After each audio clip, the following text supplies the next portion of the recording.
नमस्कार। एक और टिप्पणी के साथ मैं अतुल चौरसिया। न्यूज लॉन्ड्री हिंदी का नया यूट्यूब चैनल आ गया है। पता है न्यूज लॉन्ड्री हिंदी। इसको भी सब्सक्राइब कर लें। आगे से आपको हमारे सभी वीडियो इस चैनल के साथ हमारे नए यूट्यूब चैनल पर भी उपलब्ध होंगे। इसके अलावा न्यूज लॉन्ड्री हिंदी टीम के सदस्य इस नए यूट्यूब चैनल पर हर पखवाड़े आपसे लाइव बातचीत करेंगे। तो अपनी सलाहों, सुझावों, सवालों के साथ हमसे जुड़िए। आगे बढ़ने से पहले इस वीडियो को लाइक और शेयर जरूर कीजिए। आपके लाइक और शेयर से हमें नए दर्शकों तक पहुंचने में मदद मिलेगी। बीते हफ्ते खबरिया चैनल आज तक और एबीपी न्यूज ने भारत की पत्रकारिता में उल्लेखनीय योगदान दिया। दोनों चैनलों की लब्ध प्रतिष्ठ एंकराएं भारी भरकम रामचरितमानस के साथ अपने स्टूडियो पहुंची। दोनों एंकराओं के बीच लंबा कंपटीशन रहा कि किसका मानस ज्यादा वजनदार है। आज इस वक्त मेरे पास रामचरितमानस है। रामचरितमानस भगवान राम के प्रति गोस्वामी तुलसीदास के प्रेम और समर्पण का प्रतीक ये ग्रंथ। और अब हमारे पास असली रामचरितमानस है, इस वक्त मेरे हाथ में है और मैं चाहूंगी कि इसको आप दिखाइए हमारे दर्शकों को।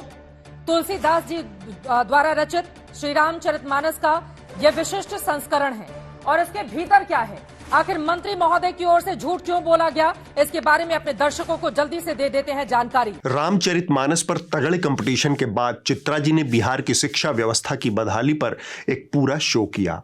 भांति भांति के आंकड़ों के जरिए देश की जनता को बताया गया कि बिहार में प्राथमिक और माध्यमिक शिक्षा की दशा कितनी दयनीय है। क्या समस्या है बिहार की मैं बताती हूँ, आपको नहीं पता है मृत्युंजय तिवारी जी, आपको पता भी होगा फिर भी नहीं बताएंगे आप।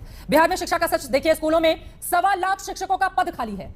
5418 स्कूलों के पास अपनी जमीन तक नहीं है। 5000 से ज्यादा स्कूलों के पास जमीन के अभाव में 1885 स्कूल बंद हो गए। 5 से 15 साल के 1 करोड़ बच्चे स्कूल नहीं जा पाते हैं। 5 से 15 साल तक के 1 करोड़ बच्चे। 18 से 24 साल के 80 लाख में 24 लाख ही कॉलेज के भीतर हैं। लोकतंत्र में एक मीडिया संस्थान की यही भूमिका होती है। उससे यही अपेक्षा रहती है कि जनता के हित से जुड़े मुद्दों को उजागर करे, न कि ये सब करे। एक ऐसा दृश्य है, पहली बार मैं अपनी जिंदगी में एक ज्वालामुखी देख रही हूँ, एक जिंदा ज्वालामुखी देख रही हूँ। रास्ता जरूर कठिन था, हमने इस पथरीले रास्ते को चुना था यहाँ पर आने के लिए। रास्ता जरूर कठिन था। हम श्वेता सिंह की इस विस्फोटक जलजला ज्वालामुखी रिपोर्टिंग पर आगे विस्तार से बातचीत करेंगे, लेकिन हम पहले चित्रा त्रिपाठी के बिहार शो की बात कर लेते हैं।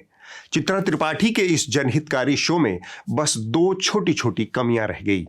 अव्वल तो उन्होंने जब बिहार की शिक्षा की बदहाली का पर्दाफाश किया तब उन्होंने यह राज नहीं खोला कि इसके लिए जिम्मेदार कौन है।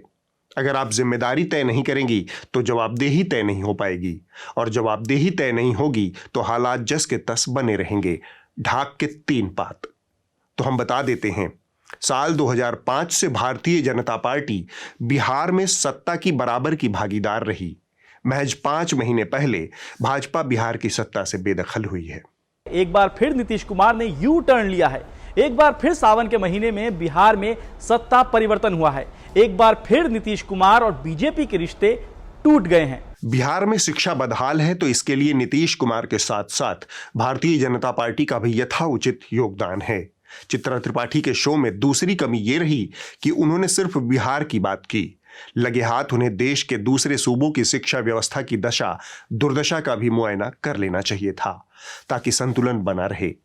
जनता जाने कि योगी जी के उत्तर प्रदेश में क्या चल रहा है, शिवराज के मध्य प्रदेश में शिक्षा की क्या स्थिति है, वामपंथियों के केरल और पेरियार के तमिलनाडु की शिक्षा व्यवस्था कैसी है। लेकिन यह सब नदारद रहा क्योंकि चित्रा त्रिपाठी जो कर रही थी वह प्रतिक्रिया में कर रही थी। उन्हें बिहार की शिक्षा की याद इसलिए नहीं आई कि उन्हें बिहार से अतिरिक्त प्रेम था। उन्हें बिहार की याद इसलिए आई क्योंकि उन्हें व्यक्तिगत दुख हो गया था। उनके दुख का कारण यह था, एक युग में मनुस्मृति, दूसरे युग में रामचरितमानस और तीसरे युग में गुरु गोवलकर का बंच ऑफ थॉट। ये दुनिया को हमारे देश को, समाज को नफरत में बांटती है। यहां पर एक जरूरी बात, जब आप किसी संवैधानिक पद पर हों तब आपकी वाणी और व्यवहार इतने अनुशासित होने चाहिए जिससे लोक आस्था को चोट न पहुंचे। बिहार के शिक्षा मंत्री के बयान में यह कमी थी। खासकर बात अगर राम की हो तब इस पूरे भूखंड में राम इकलौते नायक हैं जिनका असर लोक जीवन में बहुत गहरा है। गांधी जी ने भी आजादी की लड़ाई में राम को अपना सारथी बनाया था। उनका आदर्श भारत राम राज्य था। उन्हें पता था कि राम को साधे बिना धरती के इस हिस्से में कोई भी आंदोलन अनुष्ठान को साधना संभव नहीं है। अब हम इसके दूसरे हिस्से पर आते हैं, जो कि रामचरितमानस और तुलसीदास से जुड़ा है। तुलसीदास अपने समय के उत्पाद थे, उसके प्रतिनिधि हैं। उस दौर का सामाजिक यथार्थ उनके लेखन और चरित्र में बारंबार लक्षित होता है। मसलन स्त्रियों, जातियों के विषय में उनके जो विचार थे वह निश्चित रूप से दकियानूस, रूढ़िवादी और कर्मकांडी ब्राह्मणवाद के समर्थक हैं। 14वीं सदी के मध्य में लिखी गई रामचरितमानस को 21वीं सदी की कसौटी पर कसा ही जाएगा। उसमें व्यक्त विचारों को आज के समय में जस का तस स्वीकारना सबके लिए संभव नहीं है। कम से कम एक प्रगतिशील, मानसिक रूप से जागृत समाज को तो ऐसा कतई नहीं करना चाहिए। हमारे देश में रामकथा के अनगिनत संस्करण हैं, अनगिनत रूप प्रचलित हैं। पेरियार की रामायण के राम नायक नहीं, खलनायक हैं।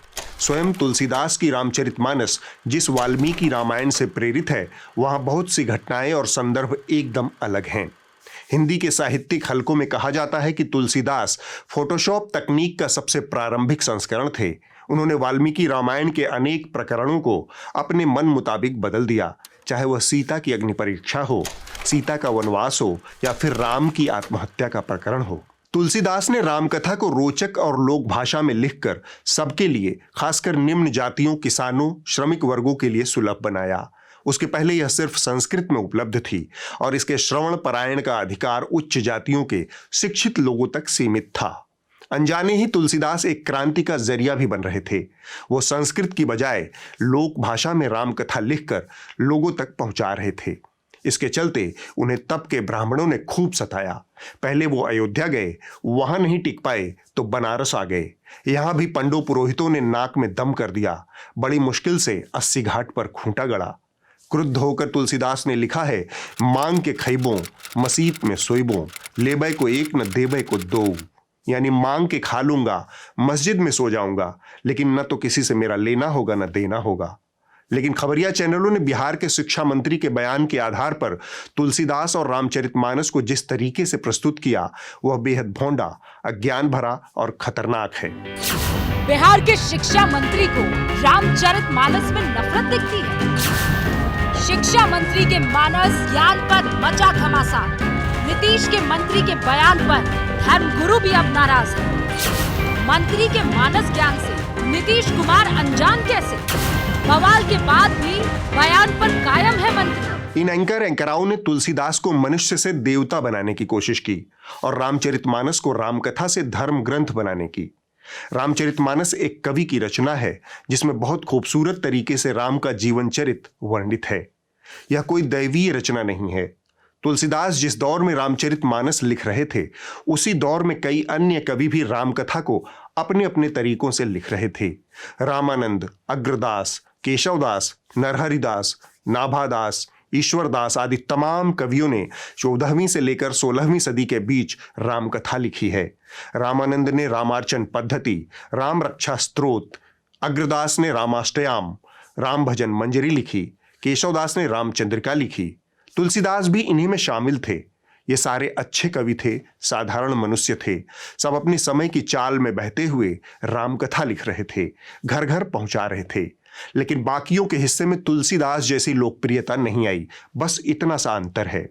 इससे जुड़ी एक और बात सच है कि शायद उनमें से कोई भी तुलसीदास जितना प्रतिभाशाली नहीं था। अब मैं रामचरितमानस से जुड़े दूसरे पहलू पर आना चाहता हूं। मैंने कहा कि रामचरितमानस कोई दैवीय रचना नहीं है। लोक में यह रचा बसा है, लेकिन यह बाइबिल या कुरान जैसा नहीं है। यह बहुत हाल की रचना है जिसे एक अत्यंत प्रतिभाशाली कवि ने लिखा है। दैवीय ग्रंथ से मेरा आशय है कि वह पुस्तक जो हिंदुओं की जीवन पद्धति को निर्धारित करे, जैसे बाइबिल ईसाइयों का करती है या फिर कुरान मुसलमानों का करती है। दैवीय ग्रंथ से आशय है जिसमें हिंदू होने का धर्म नियत हो, या जिसमें हिंदू जीवन के कोड ऑफ कंडक्ट तय हो, जिसे सीधे ईश्वर का निर्देश माना जाए। यह प्रतिष्ठा सिर्फ श्रीमद् भागवत गीता को प्राप्त है, जो कुरुक्षेत्र के मैदान में स्वयं भगवान के विराट रूप में उनके मुख से निर्देशित हुई है। उसमें एक हिंदू होने के कर्तव्य निर्देशित हुए हैं। हमारे समय के अंधराए एंकराओं ने रामचरितमानस की रामकथा को उस दर्जे पर रखने की न सिर्फ घामड़ता दिखाई, बल्कि उसके जरिए लोगों के मन में गलतफहमी पैदा की और एक भड़काऊ जहरीला माहौल बनाने का प्रयास किया। इस मौके पर एक तर्क आया कि क्रिटिकल एनालिसिस भी भला कोई चीज होती है। समय सापेक्ष परिवर्तन ही जीवंतता की निशानी होती है। मैं आप लोगों से विनम्र आग्रह करना चाहता हूँ कि आप रामचरितमानस के उत्तरकांड के उस दोहे को याद करिए, पढ़िए निकाल करके, जिसमें लिखा है अधम जाति में विद्या पाए, भयहु जथा अहि दूध पिलाए। इसका शाब्दिक अर्थ भावार्थ यही होता है कि नीच जाति के लोग विद्या पा करके जहरीला हो जाते हैं। तो ये जो अगर मंत्री जी बोल रहे हैं ये रामायण का एक क्रिटिकल एनालिसिस है, ये सारी चर्चाएं रामायण पे है, उस पे अगर ये बोल रहे हैं तो इसको पॉजिटिवली लेना चाहिए। इस पर रूबिका लियाकत का कुतर्क आया कि क्रिटिकल एनालिसिस क्या होती है? क्या आप सबकी भावनाओं को चोट पहुंचाएंगे क्रिटिकल एनालिसिस के नाम पर? मैडम, आपके लिए ये लिटरेचर, आपके लिए लिटरेचर होगा, आपके लिए आपको जो करना है कीजिए ना, लेकिन आप बाकियों की भावनाओं को थोड़ी यहाँ पर चोट पहुंचा सकती है। एपिक है, ये माइथोलॉजी, अरे एपिक है, साहित्य है, आप इसे अपने घर में कीजिए ना, आप अपने घर में रखिए ना ये सारी चीजें। आप बाकी हिंदुओं को यहाँ पर क्यों चोट पहुंचाएंगी? बहन रूबिका जी, क्रिटिकल एनालिसिस बहुत जरूरी है, ये बात हम नहीं कह रहे, ये बात स्वयं सर जी कह रहे हैं। अब रही बात बंच ऑफ थॉट्स की, तो बातें जो बोली जाती है वो परिस्थिति विशेष, प्रसंग विशेष के संदर्भ में बोली जाती है, वो शाश्वत नहीं रहती। एक बात तो ये है कि गुरुजी के जो शाश्वत विचार है उनका एक संकलन प्रसिद्ध हुआ है, Shri Guruji man and mission, ठीक है, व्यक्ति और कृतित्व, व्यक्तित्व और कृतित्व, विजन एंड मिशन। उसमें तात्कालिक संदर्भ से आने वाली सारी बातें हमने हटाकर उनके जो सदा काल के लिए उपयुक्त विचार है वो रखे, उसको आप पढ़िए। जो आरएसएस गुरु गोलवलकर के बंच ऑफ थॉट्स के सहारे चलती है, दिन रात शाखाओं में ये ज्ञान दिया था। भागवत ने उससे एकदम किनारा कर लिया और ये कहकर उसका बचाव किया कि कोई भी विचारधारा उस वक्त के हालात और परिस्थितियों के हिसाब से होती है। यह होती है क्रिटिकल एनालिसिस। समय सापेक्ष परिवर्तन ही आपको जीवंत बनाए रखता है। विज्ञान में इसे सर्वाइवल ऑफ द फिटेस्ट कहते हैं। संघ के लोगों के लिए गुरु जी की किताब गीता, बाइबल, कुरान है, लेकिन आज 70 साल बाद भागवत जी ने कहा कि उसमें व्यक्त विचार उस समय के विचार थे, आज वो प्रासंगिक नहीं रहे। यही बात तुलसीदास पर भी लागू होती है। 14वीं सदी में जाति या फिर स्त्री के बारे में उनके जो विचार थे वह आज प्रासंगिक नहीं रहे। अब आगे बढ़ते हैं। आज तक की एक और स्वनामधन्य एंकरा है श्वेता सिंह। इनके जीवन का फलसफा है, अभी तो हमें और गिरना है। इससे इनका पेट नहीं भरा था। 3 बातें बताई गई हैं कि उसमें नैनो टेक्नोलॉजी, जीपीएस का इस्तेमाल है। अगर एक जगह पर बहुत सारे नोट एक साथ पड़े रहेंगे तो न सिर्फ जो कानूनी तौर पर कार्रवाई करेंगे ना उनके पास सिर्फ, बल्कि इनकम टैक्स डिपार्टमेंट में इसका सिग्नल जाएगा, क्योंकि ये सीधे सैटेलाइट की ओर सिग्नल ट्रांसमिट करेगा और वहां पर पहुंचेगा ताकि उस पैसे को निकाला जा सके, रिकवर किया जा सके। इसके बाद मोहतरमा समंदर में कूद गई द्वारका खोजने।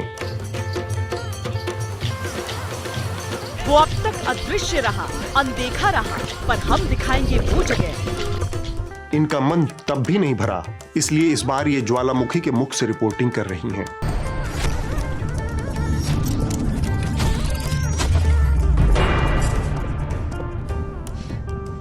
चढ़ाई का एक और पड़ाव पूरा हुआ है, लेकिन जैसे जैसे हम आगे बढ़ रहे हैं सांस में भी कठिनाई इसलिए आ रही है, मुझे लग रहा है सिर्फ ऑल्टीट्यूड नहीं है, बल्कि शायद जो वोल्केनो की जो भाप होता है, स्टीम होता है, फ्यूम्स होता है, जो कुछ भी कहिए उसे, उसके कारण भी इस तरफ से ये दिक्कत आ रही है। एक बार फिर से श्वेता जी बहुत रिस्की टेरेन में विचरण कर रही हैं, लेकिन इस बार इनके दावे पर मैं कुछ नहीं बोलूंगा। ज्वालामुखी के फटने पर निकलने वाली गैस में 99% भाप, कार्बन डाइऑक्साइड और सल्फर डाइऑक्साइड होता है। बचे 1% में hydrogen sulphide, carbon monoxide, hydrogen chloride और दूसरे गैस होते हैं। ये गैस पेड़ पौधों, इंसानों और जानवरों को कितना नुकसान पहुंचा सकती है, इन गैसों के कंसंट्रेशन या गाढ़ेपन पर निर्भर करता है। एक बार पहले भी इन्होंने कार्बन डाइऑक्साइड और ऑक्सीजन का राग छेड़ा था। उस वक्त मैंने कुछ सवाल खड़ा कर दिया था, तब श्वेता जी ने मुझे कानूनी नोटिस भेज दिया था। मैं और कानूनी नोटिस नहीं झेल सकता। बहरहाल जावा में जहां से श्वेता जी ज्वालामुखी रिपोर्टिंग कर रही हैं, वहां पर छोटे बड़े 45 से ज्यादा ज्वालामुखी सक्रिय हैं और इनके कितना करीब कोई जा सकता है उसकी एक सीमा तय है। बड़ी संख्या में पर्यटक वहां जाते रहते हैं। श्वेता जी वहां क्या दिखाना चाहती थी ये वही जाने। अब हम आगे बढ़ते हैं। आमतौर पर पत्रकारिता के बारे में सबको यही पता रहता है कि जनहित की सूचनाएं जनता तक पहुंचती रहें, जवाबदेह लोगों की जवाबदेही तय होती रहे। हमें नहीं पता था कि पत्रकारिता, खासकर टीवी चैनलों की पत्रकारिता, कोई रणभूमि है जहां साधारण सूचना के लिए बड़े जिगरे, चौड़ी छाती, उन्नत ललाट की जरूरत होती है। ये बात हमें सुधीर चौधरी जी ने बताई। किसी न्यूज चैनल पर कोई बताएगा नहीं और रात में 9 बजे प्राइम टाइम शो में स्वामी विवेकानंद के बारे में बात करने की हिम्मत हमारे अलावा कोई करेगा नहीं। हमें नहीं पता था कि प्राइम टाइम पर कोई खबर दिखाने से पहले हिम्मत का टेस्ट होता है। हमें यह भी नहीं पता था कि सुधीर चौधरी को आज तक ने उनकी कौन सी हिम्मत का टेस्ट लेकर प्राइम टाइम के लिए चुना था। हमें एक बात जरूर पता है कि प्राइम टाइम पर स्वामी विवेकानंद की खबर दिखाने के लिए उतनी हिम्मत तो नहीं चाहिए जितनी 100 करोड़ की डील के लिए चाहिए होती है। अब आगे बढ़ते हैं। रूस के राष्ट्रपति व्लादिमीर पुतिन न जाने कैसे कैसे सेनापतियों और सलाहकारों से घिरे हुए हैं। आलम यह है कि साल भर होने को आ रहा है। फरवरी महीने में रूस ने यूक्रेन पर हमला किया था। 11 महीने बाद भी ये लड़ाई किसी नतीजे पर नहीं पहुंच पाई है। लेकिन इस युद्ध का एक निर्णायक हल हमारे देश भारत में मौजूद है। हमारे देश में एक खबरिया चैनल है TV9 भारतवर्ष। व्लादिमीर पुतिन यदि इस चैनल के किसी एंकर या संपादक को अपना जनरल बना लें तो अगले कुछ दिनों में पूरे यूक्रेन पर उनका कब्जा हो सकता है। आप स्वयं देखिए। दुश्मन का दुश्मन दोस्त, the great nuke game, blue, world war flu, Biden surprise, final fight, battle of black sea. आज यूक्रेन का हो जाएगा खेल खत्म। जंग होगी और घातक। यूक्रेनी सैनिक करेंगे पेट्रियट से अटैक। युद्ध में आर्टिलरी फायर, रूसी सेना हर रोज 20,000। एटम से अंत, टारगेट डन। आज यूक्रेन पर कब्जा कर लेगा रूस। पुतिन ने दिखाया दम, हिल गई दुनिया। अब पुतिन उतारेंगे king of all bomb. Putin के 10,000 टैंक, खत्म होगा ज़ेलेंस्की गैंग। युद्ध के बीच पुतिन के लिए बहुत बुरी खबर। 24 घंटे में 38 मिसाइल अटैक। अब पुतिन रुकने वाले नहीं हैं। एक अवसर तो ऐसा भी आया था जब TV9 ने लिखा कि कुपित हुए पुतिन, यूक्रेन को बारूद से भस्म करने का ऐलान। फरवरी 2022 में युद्ध शुरू होने के बाद हमने TV9 भारतवर्ष के रूस यूक्रेन से जुड़े शो को गिनना शुरू किया। हमने पाया कि चैनल के YouTube पर सिर्फ बीते 1 महीने के भीतर ही 100 से अधिक वीडियोज रूस यूक्रेन युद्ध से संबंधित हैं। इसके बाद पिछले 11 महीने के वीडियो गिनने की हमारी हिम्मत छूट गई। हमारी मांग है व्लादिमीर पुतिन से कि इस चैनल के किसी सेना नायक को अपना सलाहकार बनाकर इस युद्ध का अंतिम निर्माण करें। राजनीति में भी इन दिनों खूब पैतरेबाजियां देखने को मिल रही हैं। पहले भारत जोड़ो यात्रा के दौरान राहुल गांधी ने ये कहकर सबको चकरघिन्नी बना दिया। नहीं, एक्चुअली मैं आपको सीरियसली बताऊं, मुझे ठंडी नहीं लग रही अभी तक, और मैं पता नहीं, मुझे लग नहीं रही है। इसके बाद मैदान में उतरे AIMIM के मुखिया असदुद्दीन ओवैसी साहब। उन्होंने राहुल गांधी के इस विचार का खंडन बहुत वैज्ञानिक ढंग से किया और कहा कि शायद राहुल गांधी जिन्न हैं, इसलिए उन्हें ठंड नहीं लगती। लेकिन ओवैसी साहब हमेशा इतने वैज्ञानिक भी नहीं रह पाते, कभी कभी खुद भी जिन्न बन जाते हैं। अब ये कांग्रेस के 50 साल के हो गए, अब बोले मेरे को सर्दी से डर नहीं लगता। 50 साल में कोई बोलता मैं सर्दी को मार दिया, हाँ, नाम लेके बोले मैं उसको मार दिया। अपना नाम लेके बोल रहे मैं उसको क्या बोले, मैं उसको मार दिया, मैं वो है ही नहीं। फिर तू क्या है, फिर जिन है? अपना नाम लेके बोल रहे मैं उसको क्या बोले, मैं उसको मार दिया, मैं वो है ही नहीं। फिर तू क्या है, फिर जिन है? मैं उस्मानिया अस्पताल को गया था, वहां पर अफरा तफरी का आलम था और खून की जरूरत थी। तो किसी डॉक्टर ने आवाज लगाई कि क्या किसी का ब्लड ग्रुप O पॉजिटिव है? तो मैंने कहा मेरा है। तो बोले आइए MLA साहब आप खून दीजिए। अल्लाह गवाह है कि मैंने उस दिन एक नहीं बल्कि 15 बोतल खून दिया था। 15 बोतल खून के लिए शायद ओवैसी साहब ने खून वाले सबमर्सिबल पंप की बोरिंग करवा रखी होगी अपने शरीर में। धकाधक एक के बाद एक 15 बोतल खून, क्या बात है। अब वक्त है इस हफ्ते की रिपोर्ट का। जो कही जा रही थी चाहते हैं कि अंदर में भी सोशल डिस्टेंसिंग का रखा जाएगा। ट्रेनें तो खुल दी हैं, लेकिन कैसे? इस हफ्ते की रिपोर्ट एनडीटीवी इंडिया से है। यह महाराष्ट्र के यवतमाल जिले के जिला परिषद स्कूलों की कहानी है, जहां बच्चे अपने घरों से या तो टिफिन लेकर आते हैं या फिर भूखे रह जाते हैं, क्योंकि स्कूल में मिड डे मील मिलना बंद हो चुका है। घर से टिफिन लाकर स्कूल में खाना खाते बच्चे। स्कूल प्रशासन का कहना है कि दिसंबर महीने का चावल अभी तक नहीं आया है, इसलिए उन्हें मजबूरन बच्चों को अपना टिफिन लाने के लिए कहना पड़ा है। यवतमाल जिले में 2700 से ज्यादा जिला परिषद स्कूल हैं, जिनमें तकरीबन 2.5 लाख बच्चे पढ़ते हैं। Yavatmal mid day meal panchayat समिति अध्यक्ष का कहना है सभी स्कूलों में पूरी तरह से बंद है ऐसा नहीं कह सकते, लेकिन ये सही है कि डिमांड के बावजूद अभी तक दिसंबर महीने के चावल की आपूर्ति कहीं कहीं नहीं आ पाई है। जिस दिन डिमांड आई उसी दिन हमने डिमांड प्रोसीड कर दिया डिस्ट्रिक्ट ऑफिस में, लेकिन ऐसे सुनने में है कि ऊपर से ऑर्डर नहीं है, चावल उपलब्ध नहीं है यहाँ पर एफसीआई के गोडाउन में, इसलिए अभी पुरवठा होना बाकी है। अगले हफ्ते होगी एक और टिप्पणी। नमस्कार।